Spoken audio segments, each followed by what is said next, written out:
Hello, how are you? This is basically a video response on to the movie Good Hair. I saw the movie, it was funny. Had a lot of moments where I was like, "Oh, this is what society has pictured for us to have good hair." Good hair.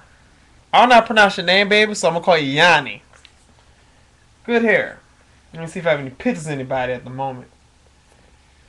Well, first of all, this is what man think good hair is. The man. They think good hair is loosely wavy or loosely curled or very curled hair. Um, Curly, fine, straight, soft, bouncy. That's what they think is good hair. Ooh, I got good hair. Ooh, girl, my hair look like lace. I got baby fine hairs. I got Indian. Whatever. You was not born with no damn Indian. You damn sure wasn't born with no yakking. A lot of people, growing up in my generation, always thought, like, oh, she got good hair. You could tell by the back of the person's neck. If the hair laid down and they had that look, that soft look, they had good hair. If the hair was thicker and had like a very very thick waves, even you know the people we put in categories of having mixed hair was interracial kids, mostly. If you had good hair and you didn't look like you was an ounce bit of mix, good luck to you. Most of the kids I went to school with, there was either of Latino and African American descent, Caucasian and African American, black, white, whatever, um, Vietnamese, Asians, black. It was everybody was just mixed up in this big melting pot. So therefore, everybody had like a really good grain of hair. Now me, however, growing up, I'm not gonna say my hair was nappy nappy, but it did kind of had its kinks, here and there. Good hair to me though is when you're able to keep it up. I don't think people with textured hair is good hair because you're damaging your hair with all these chemicals, these relaxers, these lies, and these very very harsh on the hair. Because in the long run, it could potentially make you break off the hair, balding. People get chemical burns and stuff. Like, oh lord, when I see guys go to that extent as far as getting like texturizers, blowout kits, straighteners, what the hell you got to do that for? God came in this world with straw hair. Is that what he had? I think I don't know, but I love my straw locks or whatever this is. That I grew for almost 5 years. I love my hair. I'm not changing it for anybody. Everybody look at me and be like, "Ooh, you must got good hair. Your locks is pretty." Thank you. I do got good hair. I keep it up. I keep it looking good. Good hair to me is healthy hair. Good hair is natural hair. Good hair to me is confidence. I know a lot of people who do have good hair. They don't really carry it well. They usually dye it too much, keep it in a ponytail. They don't explore the potential of their texture of their hair.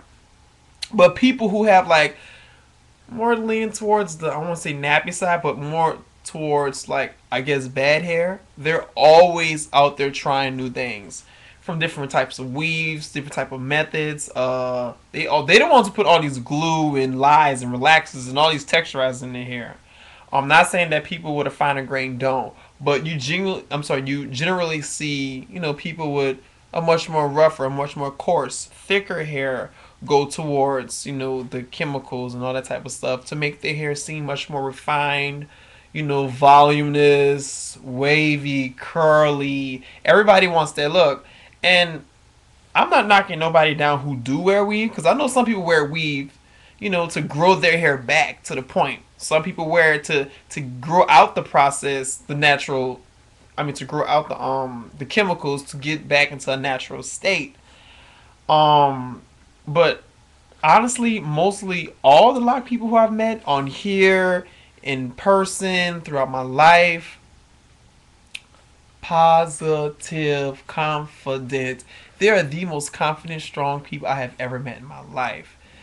You, girl, you got good hair. To other people's eyes, you got good hair. You got good hair. If it's curly and it's fine, you got good hair. You got good hair.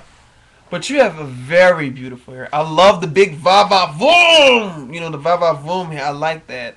And I'm trying to go for the little lion look. I tried to be a lion this Halloween, but it didn't work. You know, my hair wasn't up there. But you know, a lot of people with natural hair are very, very confident because they know the things that are going into their body. They know the things that's going into their hair, and that's what makes the relationship even much more personal. Your hair experience, your hair journey. That's why I think, you know, when people go to the transition of getting locks, they call it a journey because it truly is a journey. You're learning more about yourself, you're learning more about your hair, you're learning more about the products and individually what they do, you know, in the process of your journey. I loved my journey from the jump. Yes, I've rocked puffs, plaits, braids, braid outs, flat twist outs, double strand twist, bush, this, that, and other. But I did not. I didn't put no chemicals in my head as far as like texture and stuff like that because I just thought it was tacky. Like, okay, I might have any in my family, but you know, they probably didn't have a, you know, that good hair. See, and we get stuck in that mindset talking about good hair, but they didn't have a nice grain of hair, you know. So what? My hair long now. My hair longer than half the girls I work. Oh, let me not say that because they do be on YouTube. Well, my hair is longer than my sister's hair, all put together, and my mama too. Damn, all of them. I shouldn't say that too because they be on YouTube too. But like this, most of my hair is longer than some of my family members who are actually, you know, all that. Oh, them chemicals. It just be killing me. I'm like, oh, leave it alone, leave it alone. But the transition to being natural is such a beautiful journey. If a lot of women accept, you know, giving it the big chop and going natural, I think a lot of people would go natural. A lot of people actually would. They just don't like the stage of being short and bald headed. You're not being bald headed, you still got hair on top of your head. You can still look just as glamorous and just as fierce and as beautiful as God intended you to be. You know? First of all, we're people of color. I think we're the only race who have so many different shades and so many different textures and so many different styles that we are truly unique people. I'm glad to be black. I don't care what nobody. I'm sorry, not black. What? Well, black, but African American. I'm so glad, blessed to be this race because any other race is like it's just missing something. You know, you're just missing something, and you know, I just really wish we can reteach America that good hair is not just necessarily fine hair or curly hair. It's locked hair. It's properly treated colored hair. It's kinky hair. It's bushy hair. It's, you know, extremely coiled hair because African Americans do have curly hair. It's just super curled and it forms a BB. But thank you so much, Yanni, for posting this video because I never would have got in touch with this side. Oh, trust me, I really wouldn't have. But you know, that's pretty much my thoughts on what is good hair. And you know, thank you for posting that. And I hope everyone else can get a good insight on it too. So, deuces.